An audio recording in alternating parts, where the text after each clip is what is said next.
Welcome to Investors Insights. Our topic today is inflation high, water levels low. That should have your attention because today we're going to provide you information that maybe you haven't heard in the media. And we want to give you insight, pull back the curtain, and let you see data that we look at on a daily, weekly, and monthly basis. So joining me today are my distinguished colleagues, Trey Booth, Bobby Norman, and Ty Miller. Guys, I thoroughly enjoyed our meeting today. It's hard to believe that the year is almost over, and there's a lot of moving parts going on right now. I thought you did an incredible job addressing those topics. Bobby, I'd like to start off with you because inflation is a big topic that everyone is discussing, and I thought you had great insight on that. So go ahead and also talk about water levels low. Yeah, busy week of economic reports with a lot of attention being paid to the consumer price index inflation report coming out Tuesday. And this is a key input for the Federal Reserve's interest rate decisions and has a market moving impact. As you can see in this first chart, inflation has been coming down, but still remains elevated if you compare it to what it was from 2010 to 2020. And this is why investors and the market will be watching this week's report carefully, especially because members of the Fed have been making it clear in recent days that more rate hikes are still on the table. And one issue that the news isn't talking about enough that could negatively impact inflation in the coming weeks and months is the strain being seen down at the Panama Canal. This is important because over 40% of all U.S. container traffic travels through the Panama Canal and over 270 billion in international trade. And look at this vesselfinder.com screenshot from last week showing the amount of ships waiting to get through the canal. This is expected to get worse as we head into the holiday shopping season. And the problem is being caused by lower water levels. So under normal conditions, up to 36 vessels pass through the canal each day. And authorities are saying that they will have to cut that number down to half, 18 each day over the next weeks and months. And this is expected to get worse as we head into the holiday shopping season. This isn't top of the news cycle right now, but might be in a few weeks because there's no easy fix here. It's something we're already watching because the potential impact it could have on inflation, which will lead to the Fed's decision on rate hikes. I thought that was great that you brought that up because it also emphasizes how we look ahead. You know, the what ifs. What if this occurs? And what's the impact? What's the rippling effect to the economy, to our clients' portfolios? Do we have to readjust strategy in their financial blueprints? So those are things that have nothing to do with market fluctuation. However, it can have a huge rippling effect to impact markets. And so I really appreciate the research that you did on that. And then Trey, we continue to talk about this. Inflation's an issue, but this week, government shutdown is going to become another big topic. You did some great research on that. Talk to our folks about that. Yeah, absolutely. So if it feels like we just talked about this topic, it's because we did. 45 days ago, the government narrowly avoided a shutdown by passing what's called a continuing resolution, which continued the funding of the government for 45 days. Well, that clock has ticked, and we're back at that stalemate again, and the government will shut down this Friday. Over the weekend, the House put out their proposed plan. They're expected to vote on Tuesday, and then it'll have to go through the Senate. All this has been expected and on the calendar, so the seeming surprise from Congress and the Senate really puts the market at odds. Typically, these are not market-moving events when government shutdown. It actually happens a lot more often than people anticipate or expect.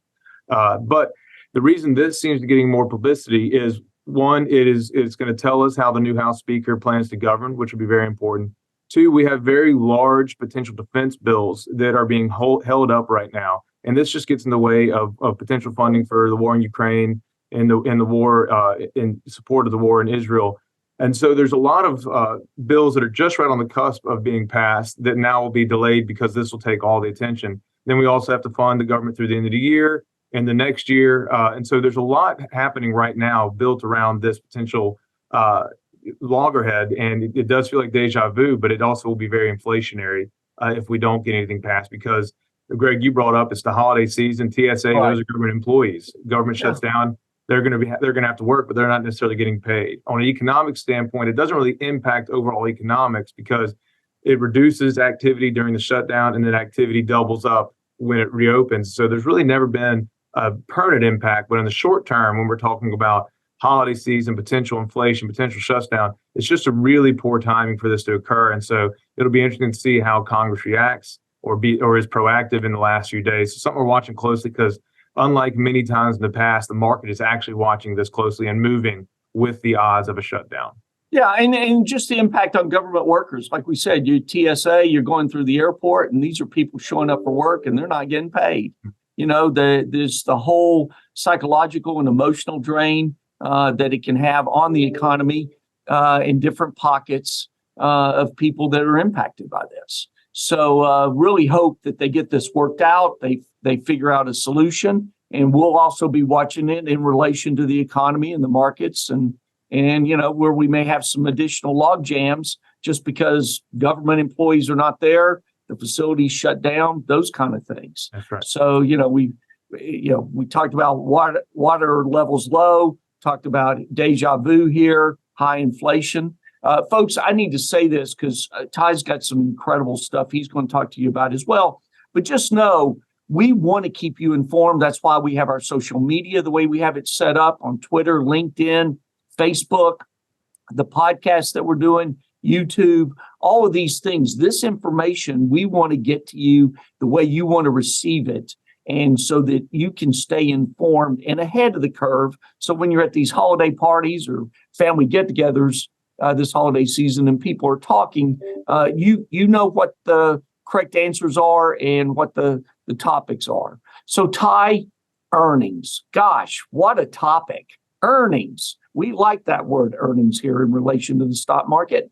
And I appreciate your insight on this morning. Talk to everybody about that.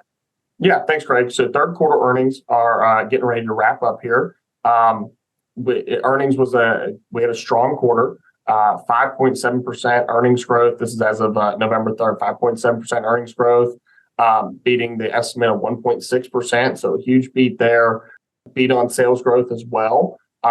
We've seen a large amount of companies that beat earnings estimates, 82% to be exact, which is the highest number since the second quarter of 2021. The average is 66% and 82% are beating. So very strong in a quarter where we also had a good GDP number, pretty broad-based in the sense of the S&P 500. But to kind of narrow things down here in this chart, you can see the Magnificent Seven compared to the rest of the S&P and estimated net income for this year and last year. And the big discrepancy there, we've hit on it several times that the market's been driven by just a handful of stocks, and you can kind of see it here in these net income figures. And then I guess a little bit on the on the other side of the table here is if we add small caps into this kind of comparison here, you can see that small caps are actually in an earnings recession.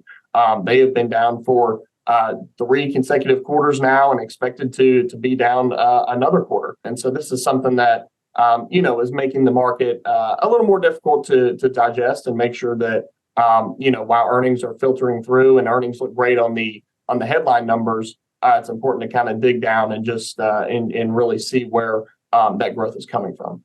No, you're 110% correct. We'd like to see more breadth. We'd like to see those small cap stocks start to show strength as well, building a good foundation for this market to continue to move upwards. So, folks, there you have it. We're heading towards the end of the 2023 year. We're doing our analysis, doing the what ifs, wanting to make sure that we keep you informed. We want you to know that each and every day that we walk into this building and we're watching these markets and doing our research, that we're striving for our clients to have a better, richer, fuller life. We thank you for your trust and believing in us. And we hope you have a great week. Continue to track us on all the different outlets that we provide to you. And just know that any way we can make a difference, we want to do that. We thank you. Have a great week.